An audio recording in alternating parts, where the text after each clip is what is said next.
జుట్టున్నమ్మ ఏ కుప్పేసుకున్నా అందమే అంటారు. ఆ అమ్మాయికి నిజంగా అంతే జుట్టుంది. పొద్దున్న వరకు మోకాలి వరకు ఉన్న జడ సాయంకాలానికి వీపు దగ్గరకు వచ్చేసరికి బావురుమంటోంది. ఏం జరిగితే అంత జడ ఇంతైందని అనుకుంటున్నారా? చూడండి మీరే.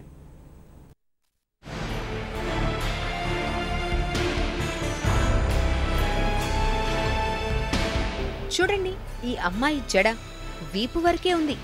నిజానికి ఇంత పొడవుండాలి. కన్ను మూసి తెరిచేలోగా ఘోరం జరిగిపోయింది.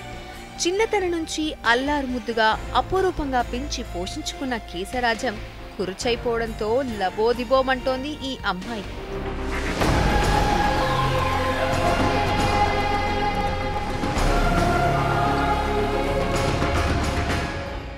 కాకినాడలోని ప్రముఖ బ్యూటీ పార్లర్కి ఈ అమ్మాయి స్ట్రెయిట్ హెయిర్ని సెట్ చేయించుకోవడానికి వచ్చింది. పేరున బ్యూటీ పార్లర్ కదా అని ఇక్కడికొచ్చింది. పైగా వచ్చే నెలలో తనకు నిశ్చితార్థం కూడాను.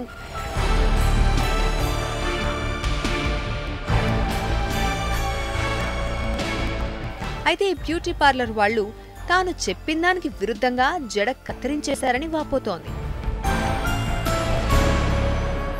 కొంచెం కట్ చేయండి అని చెప్తే మొత్తానికి కట్ చేసేశారు. ఇక్కడ వర్క్ చేసే వాళ్ళకి కూడా ఎక్స్పీరియన్స్ సర్టిఫికేట్స్ ఏమీ లేవంట. నా హెయిర్ లెంత్ వచ్చేసి 97 సెంటీమీటర్స్. ఇప్పుడు మిగిలింది అందులో పావు వంతు ఉంది, 25 ఉంది అందులో. ఇప్పుడు ఏం చేయమంటారో నాకు అర్థం కావట్లేదు.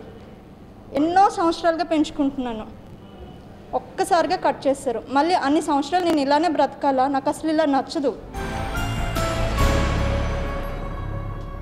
ఇదేంటని అడిగితే దిక్కున్న చోట చెప్పుకోండని నిర్వాహకులు అంటున్నారని అమ్మాయి తల్లి వాపోతోంది. త్వరలో జరగాల్సిన పెళ్లి చెడిపోయేట్లు ఉందని అంటోంది. తెలుగు రాని పనివారిని పెట్టుకున్న బ్యూటీ పార్లర్ వారిపై చర్యలు తీసుకోవాలని డిమాండ్ చేస్తోంది. పురుషులతో పార్లర్ నడపడమేంటని ప్రశ్నిస్తోంది. చూపించి దీనికంటే 2 లేయర్స్ ఎక్కువ కావాలనేసి కట్ చేయమని చెప్పారు. ఓకే అనేసి వాడు చేశాడు. చేయగానే 100కి 25 కట్ చేయమంటే 75 కట్ చేసేది.